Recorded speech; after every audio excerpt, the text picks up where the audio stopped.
요한복음 9장 1절부터 12절 제가 말씀을 봉독하겠습니다.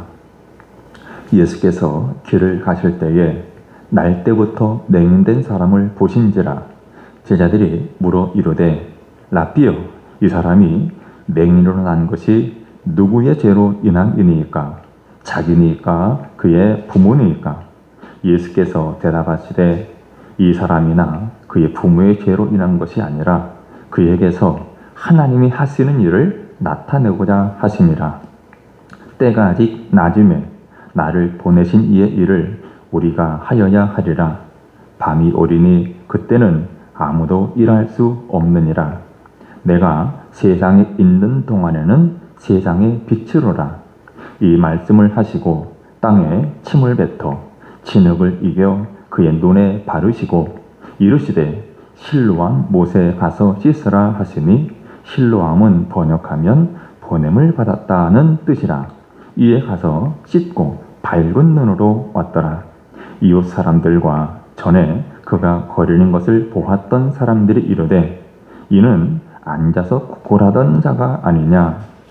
어떤 사람은 그 사람이라 하며 어떤 사람은 아니라 그와 비슷하다 하거늘 자기 말은 내가 그라 하니, 그들이 묻되 그러면 내 눈이 어떻게 떠졌느냐. 대답하되 예수라 하는 그 사람이 진흙을 이겨 내 눈에 바르고 나더러 실로암에 가서 씻으라 하기에 가서 씻었더니 보게 되었노라. 그들이 이르되 그가 어디 있느냐. 이르되 알지 못하노라 하니라. 아멘.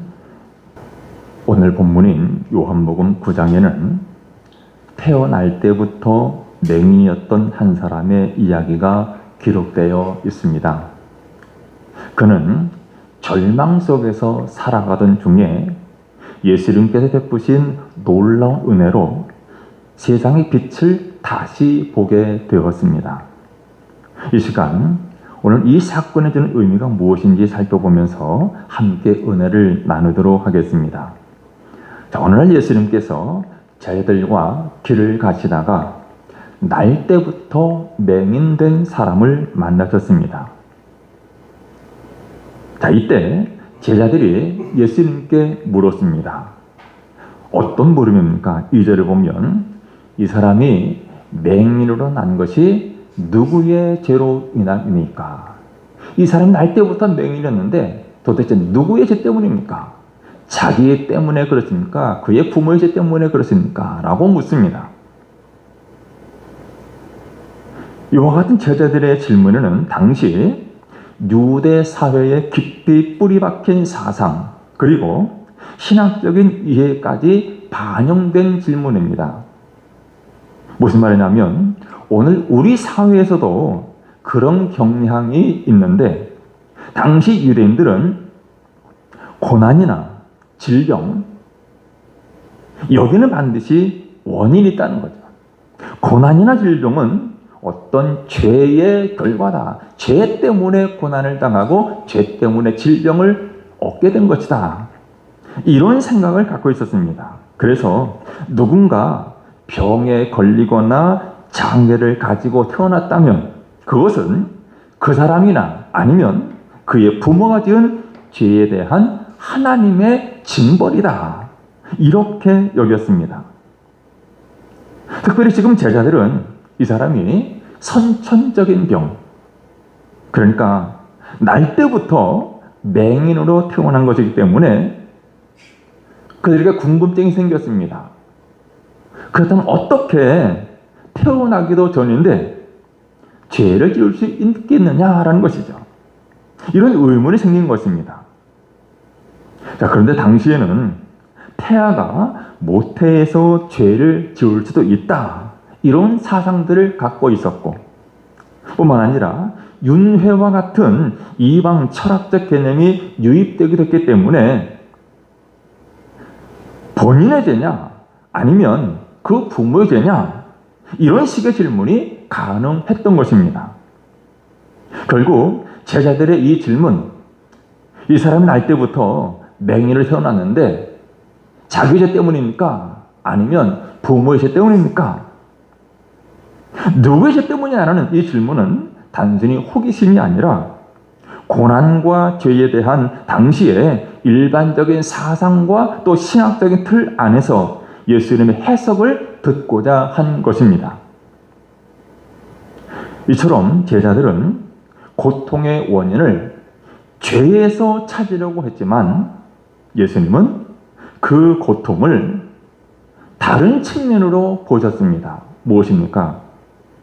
하나님의 영광을 드러내는 기회로 보신 것입니다. 자, 3절에 예수님께서 뭐라고 대답하십니까? 이 사람이나 그 부모의 죄로 인한 것이 아니라 그에게서 하나님이 하시는 일을 나타내고자 하십니다. 여러분, 세상에 무의미한 일 혹은 무의미한 인생은 아무도 없습니다. 지금 이 사람이 맹인으로 태어났는데 맹인이 된 것조차도 하나님께서 하시는 일을 나타내시기 위함이었습니다. 예수는 먼저 이 사람이 맹인된 이유가 본인의 죄도 아니고 그 부모의 죄도 아니다라고 말씀하십니다. 물론 이 말씀은 본인이나 그의 부모가 죄가 없는 사람이다 이런 뜻은 아닙니다. 이 세상에 죄가 없는 사람은 단 한 사람도 없습니다. 세상의 모든 불행은 전적으로 인간의 죄 때문에 찾아왔습니다. 그러나 지금 예수님께서 지금 말씀하시는 것, 본인의 죄나 부모의 죄가 아니다 라고 말씀하시는 것은 이 사람 맹인으로 태어난 것, 그런 큰 불행이 꼭 어떤 특정한 죄에 대한 형벌은 아니다라는 측면에서 예수님이 말씀하신 것입니다. 대개 인생에 어려운 일을 당하거나 나쁜 일이 생기면 사람들은 죄와 벌의 논리로 접근을 합니다. 예를 들면 욥기서에 보면 우리가 잘 아는 대로 욥이 어느 날 갑작스레 큰 어려움을 당합니다. 자녀 10명을 잃게 되죠. 재산들을 다 잃어버렸습니다. 심지어 그의 몸에 중한 병이 생겼죠. 자녀를 잃고 재산을 잃고 건강 잃고 모두 다 잃는 이런 극심한 고난을 당했을 때 그의 친구들이 찾아왔습니다. 그리고 욥과 함께 이런저런 이야기를 나누는데 욥의 친구들이 욥에게 하는 말, 가장 핵심적인 내용이 무엇입니까? 단 하나입니다. 사람이 고난을 당하는 것은 죄를 지었기 때문이다. 욥, 내가 지금 이런 고난을 당하는 것은 틀림없이 하나님께 죄를 지었기 때문이다라는 겁니다. 하나님은 공의로우시기 때문에 죄인은 반드시 벌을 받는다. 그러니 너 빨리 회개해라.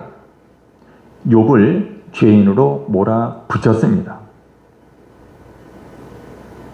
욥의 친구들이 이와 같이 죄와 벌의 논리로 접근을 한 것처럼 오늘날에도 사람들은 누군가 어려움을 당하면, 고난을 당하면 틀림없이 죄 때문이다 이렇게 접근을 합니다.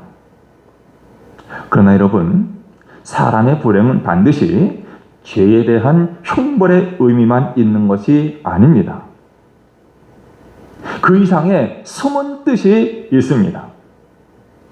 오늘 예수님께서 뭐라고 하셨습니까? 그에게서 하나님이 하시는 일을 나타내고자 하심이니라.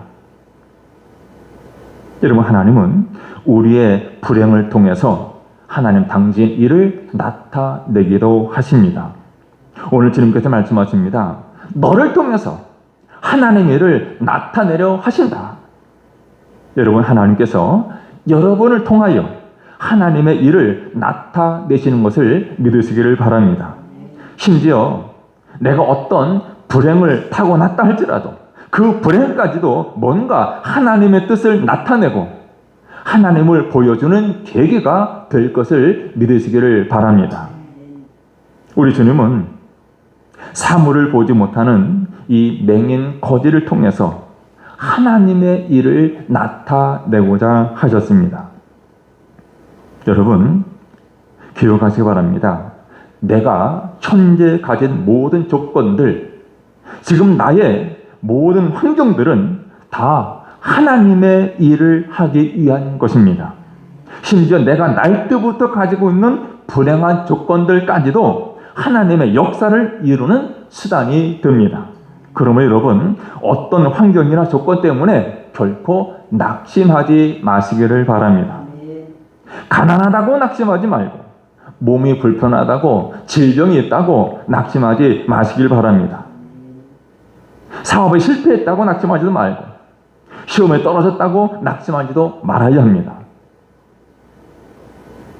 여러분, 하나님은 우리의 불행까지도 사용하셔서 하나님의 일을 이루십니다. 반드시 좋은 결과를 만들어 내십니다. 그러므로 우리는 불행의 원인, 그러니까 왜 내가 이렇게 불행한가? 그 불행의 원인을 캐기 전에 인생의 목적, 즉 하나님께서 왜 이런 불행을 나에게 허락하셨을까? 인생의 목적을 생각해야 됩니다.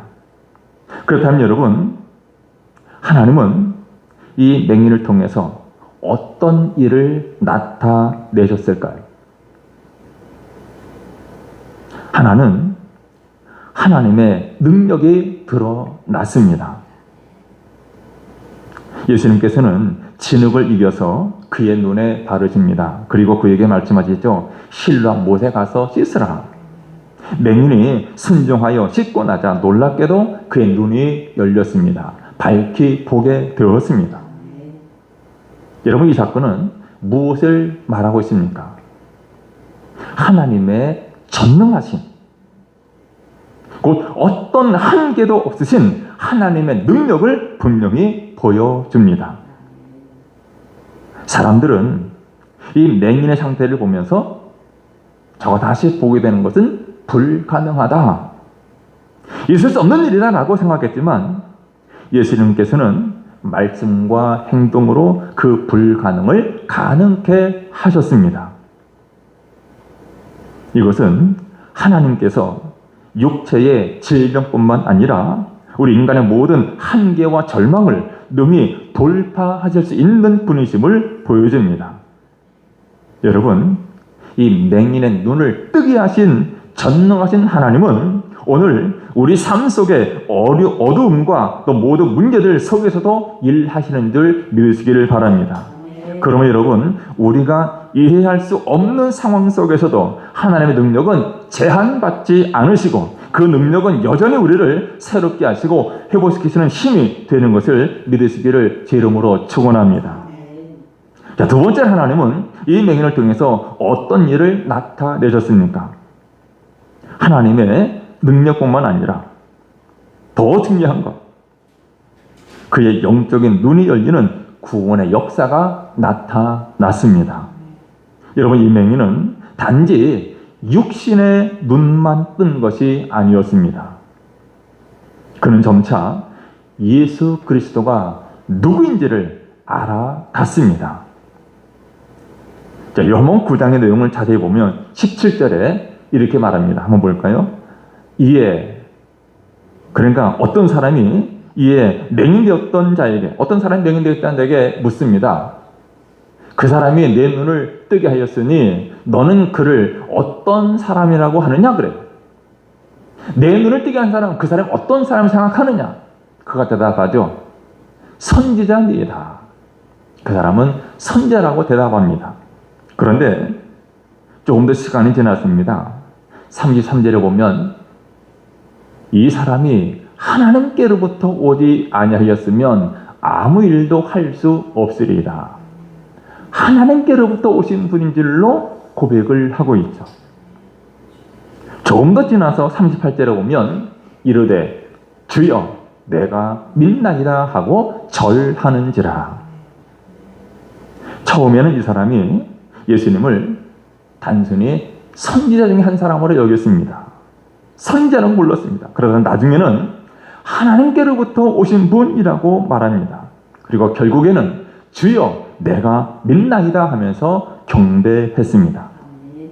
여러분, 이것은 그의 영적인 눈이 열려서 예수님이 누구신지를 깨닫게 된 것입니다. 여러분, 이 사건 우리에게도 중요한 메시지를 줍니다.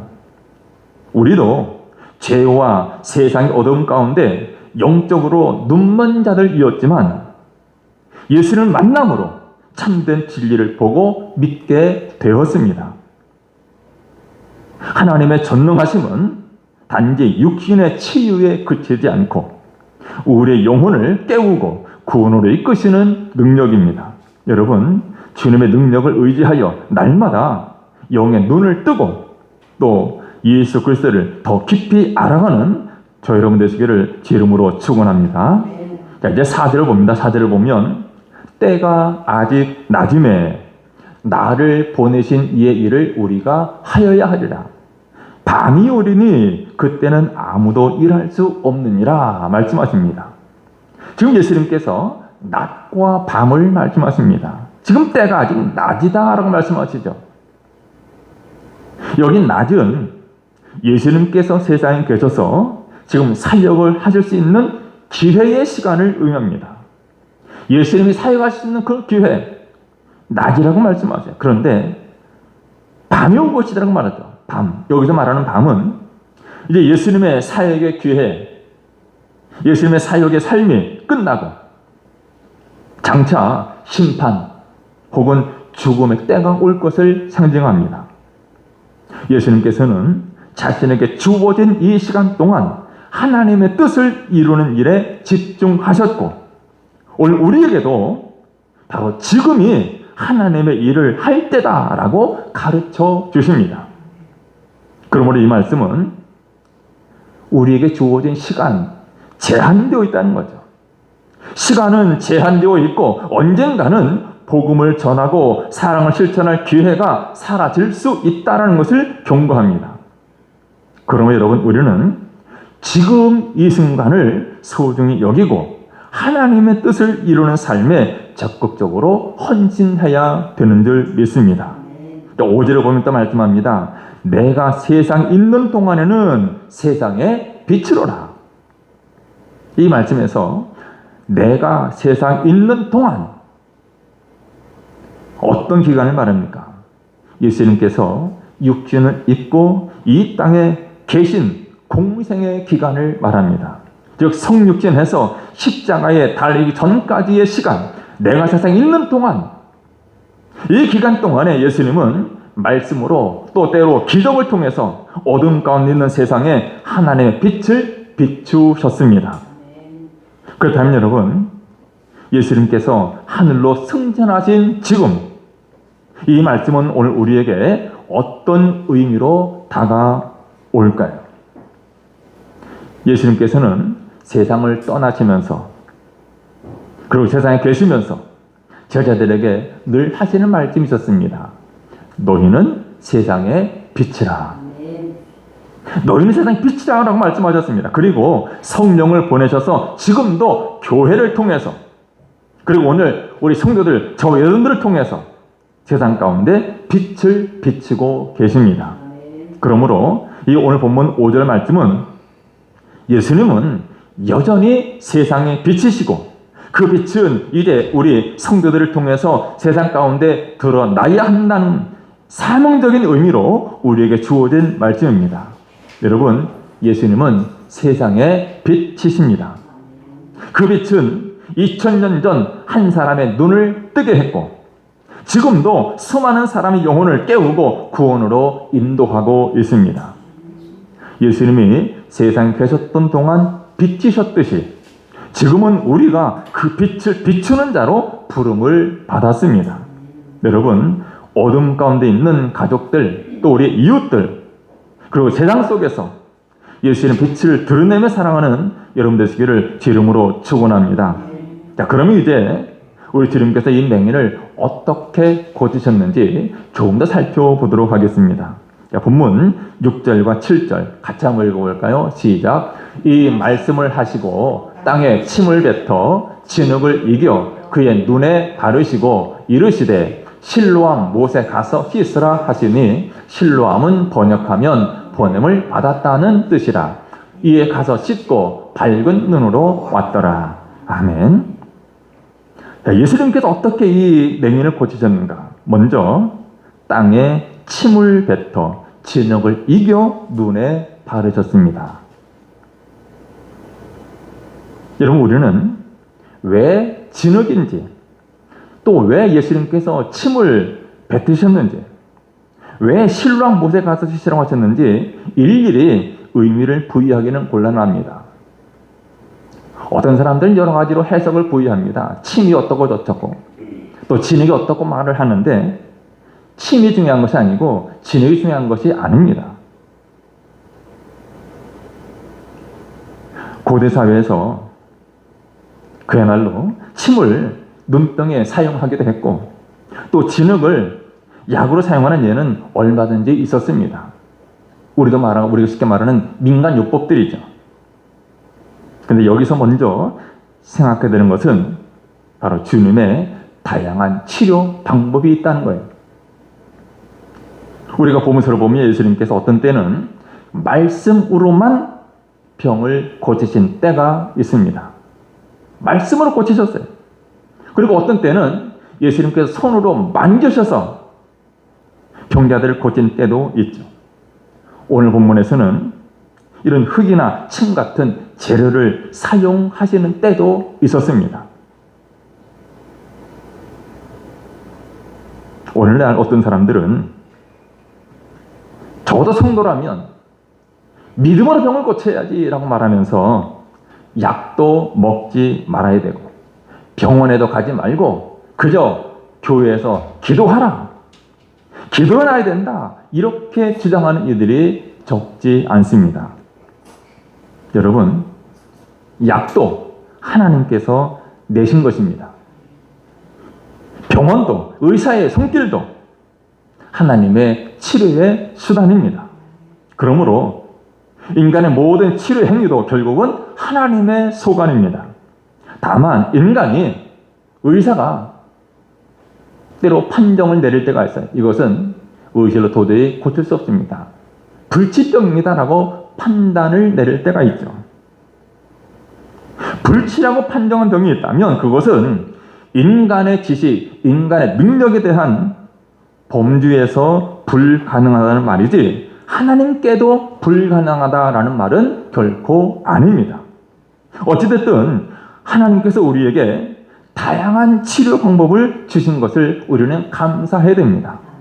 예수님께서 진흙을 이겨, 침을 뱉어 진흙을 이겨 눈에 바르신 것, 침이 중요한 것이 아니고 진흙이 중요한 것이 아닙니다. 그 침과 진흙의 능력이 있었던 것이 아니에요. 예수님께서 이런 방법도 사용하셨다는 거예요. 특별히 우리는 예수님께서 그를 향해서 실로암 못에 가서 씻으라라고 하셨는데 우리 말씀에 중요한 의미가 있음을 알게 됩니다.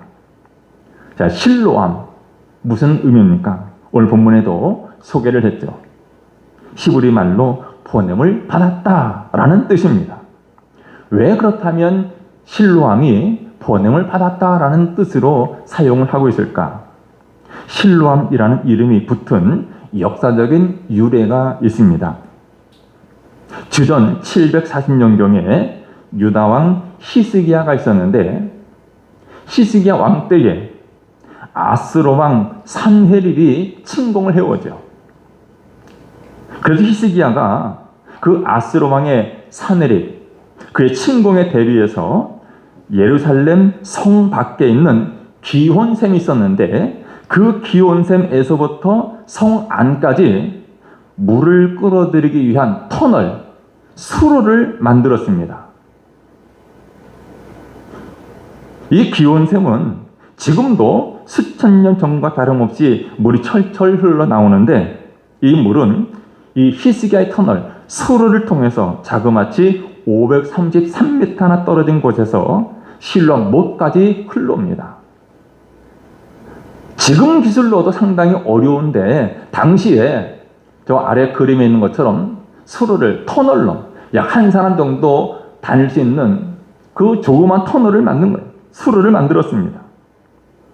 그래서 이 수로를 통해서 성 밖에 있는 기온샘에서 성 안으로 실로암 못까지 물을 끌어들입니다. 그래서 기온샘에서 솟아난 물이 실로암까지 보내진다. 그런 뜻에서 실로암이라는 이름이 붙여진 것입니다. 여러분, 보냄을 받았다. 이 의미는 특별히 요한복음을 기록한 사도 요한에게는 아주 깊은 의미를 갖습니다. 사도 요한은 언제나 예수님을 가르쳐서 뭐라고 표현했냐면 하나님이 보내신 분이라는 표현을 쓰고 있습니다. 하나님 보내신 분. 그러므로 지금 실로암 못이 상징하는 것은 하나님이 보내신 분, 하나님께로부터 보내심을 받은 분, 예수 그리스도를 상징합니다. 여러분, 예수님은 이 땅에 하나님께 보냄을 받아 오신 분이십니다. 그리고 맹인은 예수님의 말씀에 순종해서 실로암 못에 가서 씻고 눈을 뜨게 되었습니다. 이것은 예수님의 말씀에 대한 순종이 어떻게 영적인 회복 또 생명으로 연결되는지를 상징적으로 보여주는 사건입니다. 여러분, 맹인은 예수님의 명령을 따를 때까지 아무런 변화도 경험하지 못했습니다. 하지만 예수님 말씀에 순종하여 나갔을 때 그의 육신의 눈이 열릴 뿐만 아니라 앞서 살펴본 대로 그의 영적인 눈도 열리면서 예수님을 믿고 고백하는 자리에 이르게 되었습니다. 오늘 우리도 마찬가지입니다. 예수님은 하나님께서 보내신 구원의 길이며 생명의 주 되십니다. 우리가 예수님 말씀을 믿고 그 말씀에 순종할 때 우리 안에 어둠은 물러가고 영적인 눈이 열려서 하나님의 뜻과 진리를 보게 되는 은혜를 누리게 됩니다. 오늘 맹인을 향해서 실로암 못에 가서 씻으라 라고 말씀하신 예수님, 그에게 행한 이 명령은 오늘 우리들에게도 동일하게 주어집니다. 주님 우리에게 물으십니다. 너는 하나님의 보내신 예수 그리스도를 믿고 말씀에 순종하고 있는가? 라고 물으십니다. 여러분, 예수 그리스도를 하나님 보내신 구주로 믿으시고 또 그 말씀에 순종하고 계십니까? 여러분, 순종은 단지 행동이 아니라 예수 그리스도를 믿는 믿음의 실천입니다. 또 그 속에서 우리는 진정한 치유와 구원을 경험하게 되는 것을 믿으시기를 축원합니다. 오늘 우리는 말씀을 통해서 한 맹인이 어떻게 육신의 눈뿐만 아니라 영혼의 눈까지 뜨게 되었는지를 보았습니다. 그는 단지 병이 낫는 차원을 넘어서서 예수님을 만나고 믿고 예배하는 자로 변화되었습니다. 이 모든 일은 그가 주님의 말씀에 순종했기 때문에 가능했습니다. 실로암 못에 가서 씻으라. 이 말씀은 단지 어떤 물리적인 장소에 가서 씻으라는 명령이 아닙니다. 실로암 못, 그 물이 신비한 능력이 있기 때문이 아닙니다. 하나님께서 보내신 예수 그리스도께로 나와서 그분의 말씀을 믿고 순종하라는 초청입니다. 여러분, 혹시 여러분의 삶에도 해결되지 않는 고난이 있습니까? 오랫동안 묶여있는 상처가 있습니까? 내 힘으로는 도저히 풀 수 없는 인생의 문제가 있습니까? 그렇다면 우리 주님 말씀에 순종하시기를 바랍니다. 지금 주님은 우리에게도 동일하게 말씀하십니다. 실로암 못에 가서 씻으라는 것. 보냄을 받으신 하나님께로부터 번을 받으신 예수 그리스도께로 나오라는 것입니다. 그리고 그 예수 그리스도께 믿음으로 순종하라고 말씀하십니다. 여러분, 삶의 고난과 불행을 무조건 죄 때문이다, 죄의 결과다, 이렇게 여길 것이 아닙니다. 그 고난, 그 불행 속에는 하나님께서 하시고자 하시는 일이 있습니다. 여러분을 통해서 하나님의 영광을 나타내고자 하십니다. 오늘 우리가 할 일은 왜, 그러니까 원인을 따지고 묻는 것이 아니라 어떤 말씀이든 주님의 말씀에 반응하는 것입니다.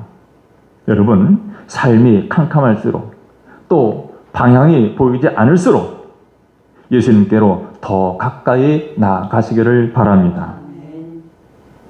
예수님은 지금도 보냄을 받은 실로암, 즉 구원의 길이 되시는 분이십니다.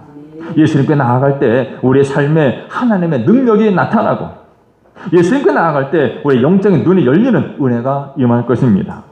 끝으로 여러분의 가정과 직장과 일상 속에서 예수 그리스도의 빛을 비추는 삶을 살아가시기를 바랍니다. 오늘도 그 빛으로 세상을 밝히시는 예수님을 바라보면서 또 그 예수님의 말씀에 순종하는 저 여러분 되시기를 주님의 이름으로 축원합니다. 기도하겠습니다.